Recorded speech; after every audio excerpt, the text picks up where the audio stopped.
temu lo mabenge wi wara wi ma ando na we mandiri ya baraka we mama we ndi wenkane la songe uyenduru mi be nyuhunya male banga abi peria beri wa makanda munu baini egwa ma porha e ba gomle ni mbale bon hala. L'énergie solaire à la portée de tous avec Dove Solar Energy.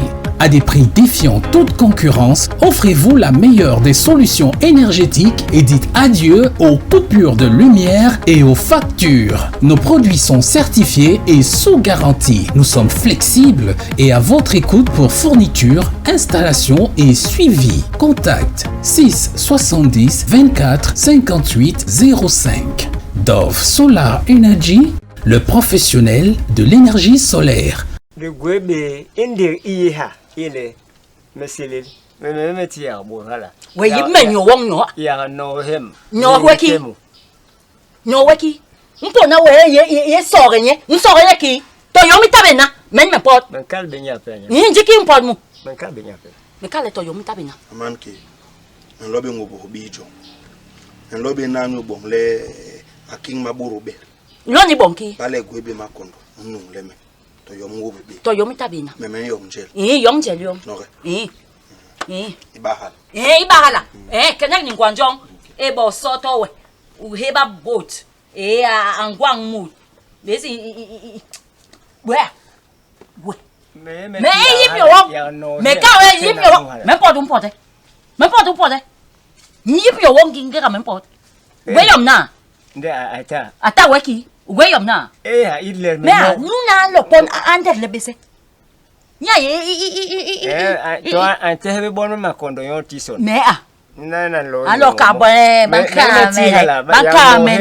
bankamele goyembo mu lang yenye munyo we ba nye ayengwang ichibi alo pon degle me nule me home makoso nya heba yana ndegele bura andegele bebe Lapido du, pido kiri lapido, tindori lo pundo. Lo pindo, tindori lo. Lo pindo, tikinda tindoro.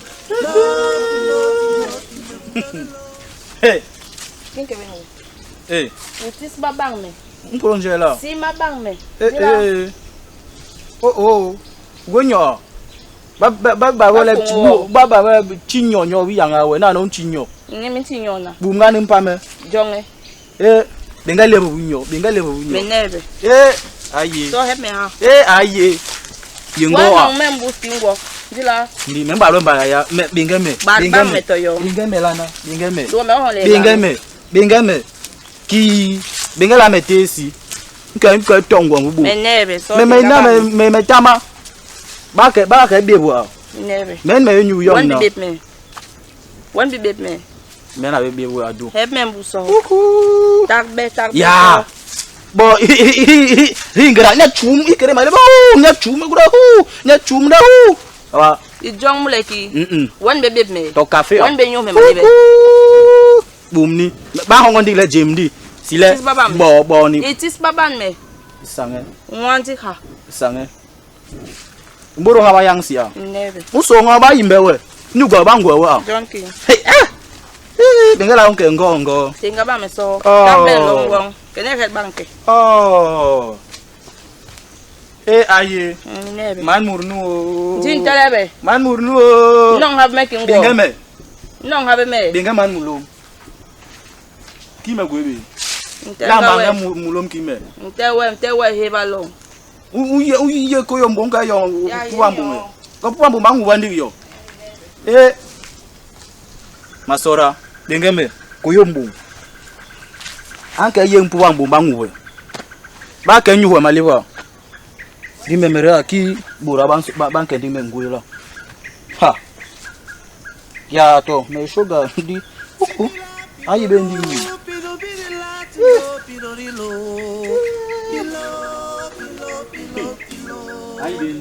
Lapido du, pido kiri lapido, tindori lo pundo. Pino, pino, pino, pino, the lolo. Pino, pino, pino. Abitang yang be. Nya yom tabe mu. Diki bi bonga laptop Kiri no kona no.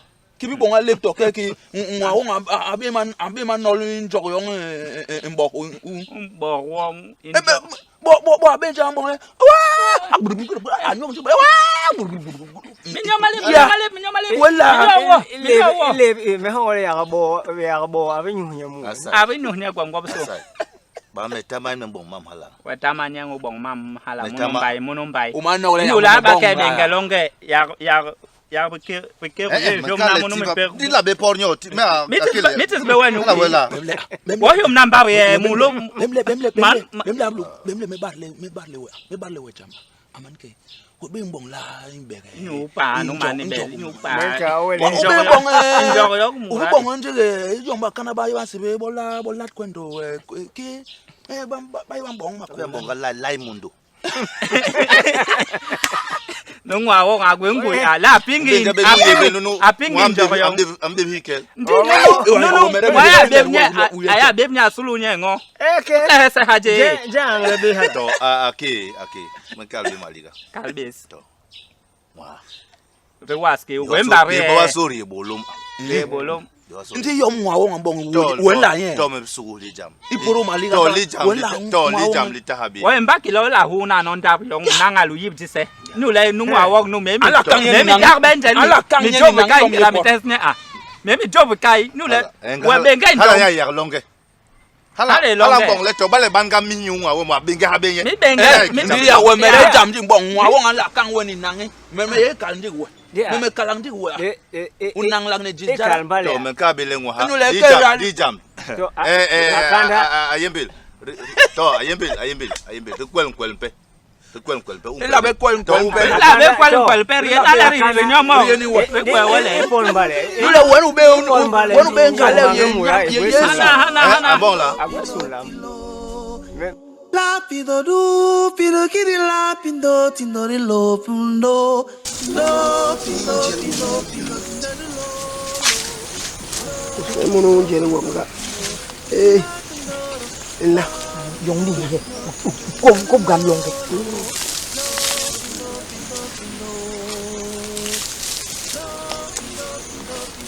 Ko gam. Yori ni baba. Yong ke kom lan. Yong ke. Baba.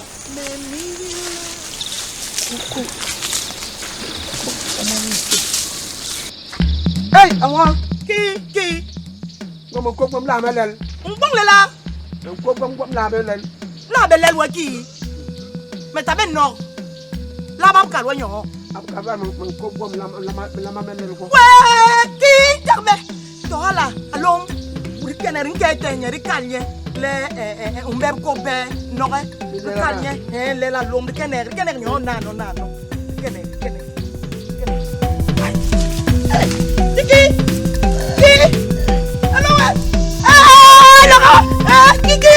Ouais, non, mais allô? Kiki, maintenant,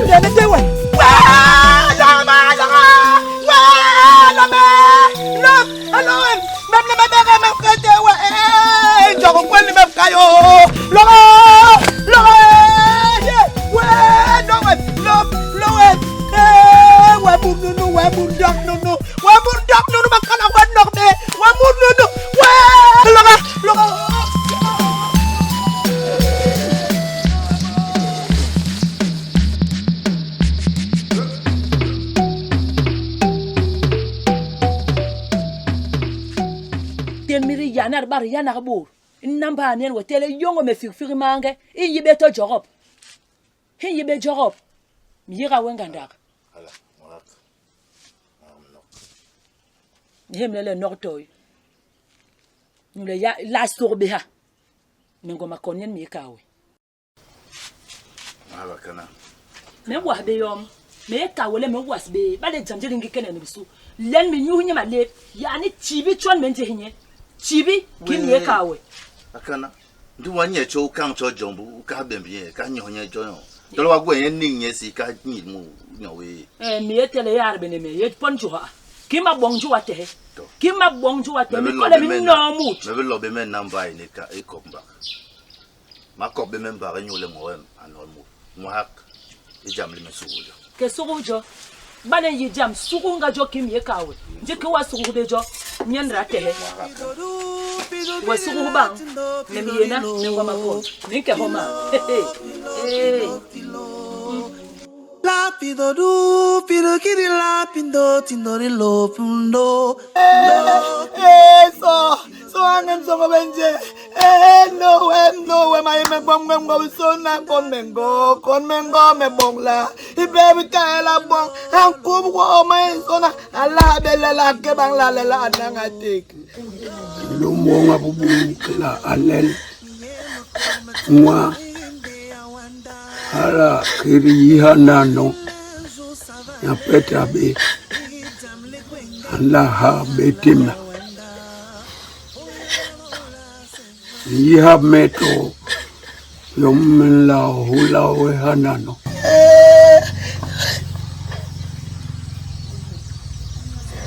Ada me mola ngem so benje me mola bismillah Nyengandra maso. Señor Wenin kake maso angem suko benje. Kilo gajol. Nem songo. Ala ke makan. Ala yang makan. Ini bale bawan tu kita. Well. Yabli. Jo savale idam le kwengen ne mi hala wanda oya maula c'est vrai woko Mebukala we nyuma we ngira men worbe bura mka bole mgwengwa mebi yole mgwengwa mebuka wole mebe bole kebo mndanga nya ka wole men misuye usunye nya na sume usunye amboro beto jamlilen tabeto jamlilen Hongo mehegra hawo lengira rberi hamen wawem ke yara kugumbigre ulota le utabene nyonlong ulota bene rabe namba nyubon le atewe metewe hi murayi gale atanga ngo le mentame mura mentame ngube akukele ne ken bona joli nano mbayo sona yile même le kala leki mentame mura mentame ngi mura le bala hakeli ndabe. L'énergie solaire à la portée de tous avec Dove Solar Energy. À des prix défiant toute concurrence, offrez-vous la meilleure des solutions énergétiques et dites adieu aux coupures de lumière et aux factures. Nos produits sont certifiés et sous garantie. Nous sommes flexibles et à votre écoute pour fourniture, installation et suivi. Contact 6 70 24 58 05. Dove Solar Energy, le professionnel de l'énergie solaire. Calme les tables moura. Ouais, on les j'aime les barbares, les bandits les mêmes misoli mon kéré. Même pas moura les bandits bisoli. Nous va la behomna, i nickel. Bangira men wer be burla. Me kal wole mo kwe moura to le mkwe be. Men tel be. Me be bo mandang. Ning iri barbe longue. Men wer barbe ngwe. Ubandi nyer sala tembi nyori o ke bon mandang yak mawame nem wani jem nu de bijek hala nge jeb bantibla hala lanji kala bon yile burun len tesunu nte wolonge yile burun len ubabo masunu jel job kai bale men lolu alum tarbe wai ute to tiri yem yon temu tiri he yayo inok niki men welen te barbom na himura yong yejel yon mo gwele mi yo Hey, anyambe. Wa ngole we mamile ba bulum. Bulum be munu ganda munu ba ini. Le ba nong me. Nu le mi nong we mbu so ngole we tama nyi mulum. Hala. Kenek ni. Bulum ba gam ganda be. Kenek ni ngibon okia. Nge ga bingeme. Binge nwa wo. Ntele nja koli. Lo sol nwa wo be sugome. Usol nwa wo be sugome. Usol menyu. Unyo makende lo sol nwa wo be sugome. Makala unyor mempom. Ntame mura. Nyor mempom. Uye muranka kale bolumba pe baye. Nyor me. Makala unyor mempom. Ole mba yong na. Metame baye. Ba me nyor ne. Binge menye. Iramura bolomba mon père kenek. Lapido du, pido kiri lapido, tindori lo pundo. Lo pido, Amura. pido, tindori lo. Amura. Ya, menua, nunai.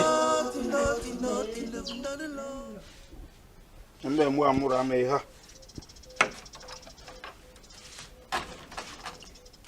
Ya, ndi mentoro hoye. To me. Ora bien me hang la me ko bien me bangwar le. Bien bangwar. Ayla. Menu mentaka ba Mura. Je me bi nong ting le long nun ta mbai. Wa ga to hipera he mane he to yom. To le be me mo ho for ga da be ye mu ba la tibe to po ho to ndi yom mu pik. Amura we he di ma timba lo nyo hala. Jamli tobo jonde lo na mena le. Banka me namba ile. Ye bana bisorbo mo. John me lo te we nule. La ma bolman panambira. Ma bana ngonglong ne bisorbo mo. No bon le unong le me ko. Bankal wala mi yem bana absorbe mo. Bilam ki. Bunga ya balana. Jemli. Mba ni osona kintena. Men tibo. Bale ba gwe bi jerlen. Do nyang le kabo, do nyang banga. Do kerembo me. Hala ne kinyen bi yebo nyo mwa purpur. Hala ni. Ndi me ma mete to sasanguna le muralona. Ndi msibe mele bebek.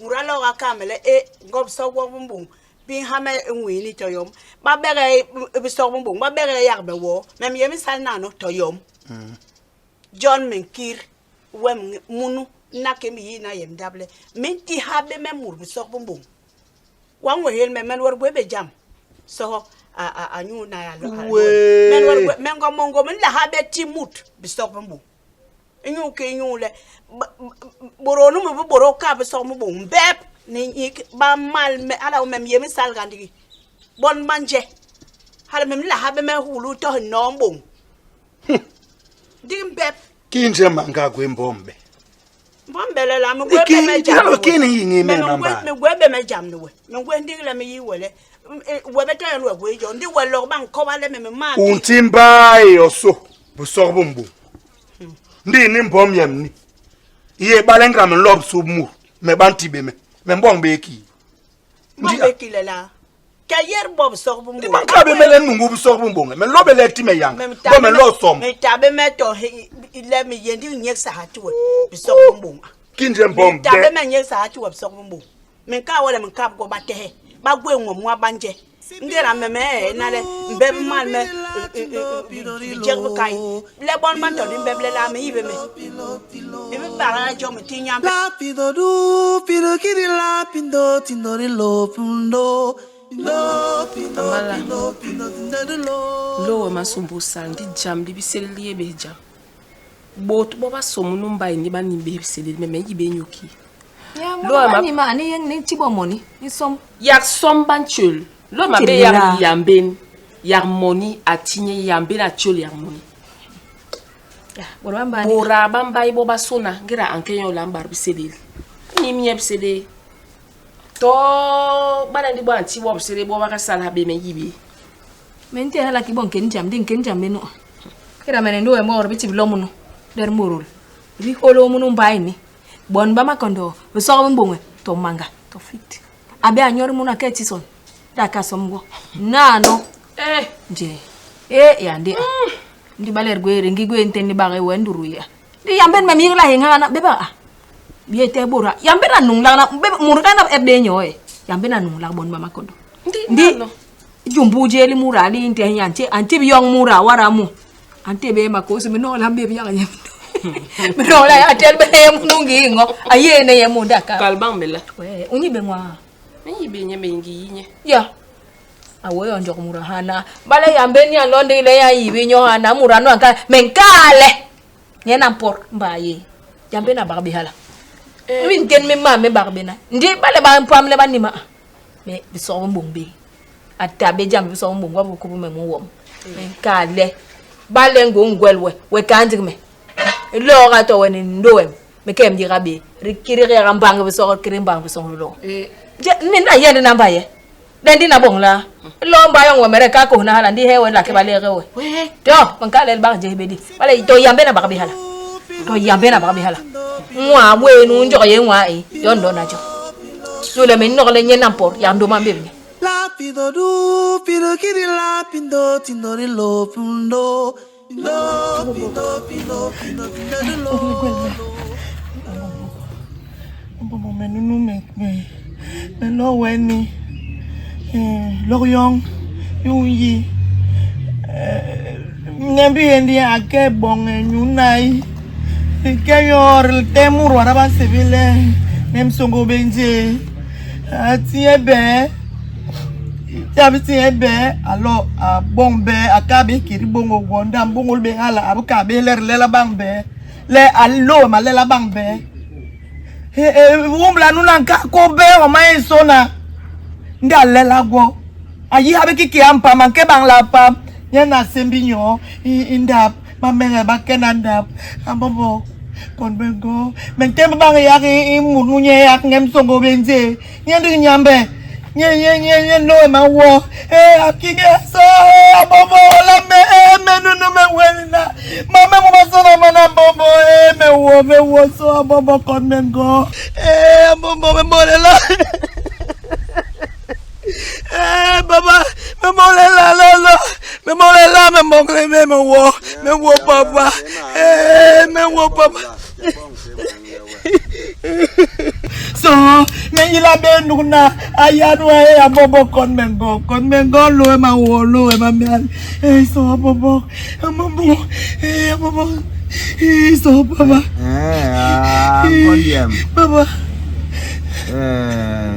mom do Maya be bon ma yi hanye mbo yemble mom do Maya ma yi ha be yembo bo buranda ma yi kantil ma ko me lo lanka bonja liga baba ye teleblen ke jotsang unke ranji le mako ma le be wesi gambo le re mako se jon mo ko ba kanya a ba le bon teleb jomo to be bora boba to ni ye no mo ha wete bang wer na ye no ma we ha bo ndu yiki nte mako mo nyule bale bonya homo ala gati weto yangale bai ukwozi nyule makoma lere be wesi ndiko gwenga blonya nyu hala wendo won anyibe like mentim ne yiwele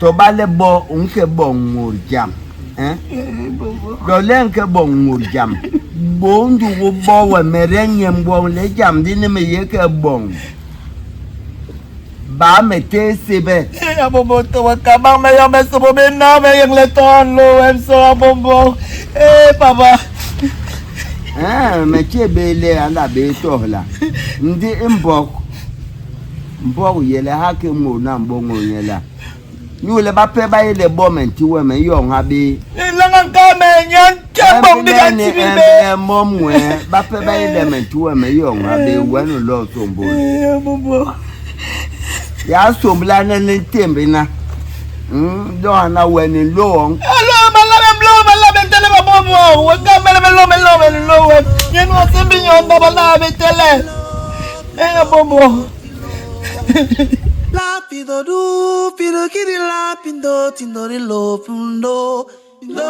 Adoki, me yingi gale de heri solo nyono, de kwele nyono mura nobi. Yule iyo mwana bonga toketi. To me bebe masene yo. Ile me. Di unyi bora, akibonye. Me ba hale, me mwa hie apeli gandi nyo emere. Nye tame o bale somla na bongi mam na bongo yo mbenye John ki ubukale unsombulo som bono makondo ale jam tabe memba Memba me bon yo ha me lona we libim. Ya wo utine me yom yo no. Imbus no a. Jam atabe. Nkwalwe ha. Man ke me me hel to ke kingra me blo wen. Le me ile me mangena me bile lonke mu. Ndi hala me bi no raben kabai. Boni ngwawong ne bibere me hala we. Nkwalule ka ha me no. We rabongo ni ndi hala ani anyangala ndi menye ngbarwe ngimbarga. Bale mbok ni makondo mo masuna. Ndi lole yelo timemo. Ndi ngalo ngarabi bo ba mbonga. Se va mbena. Unwa weme.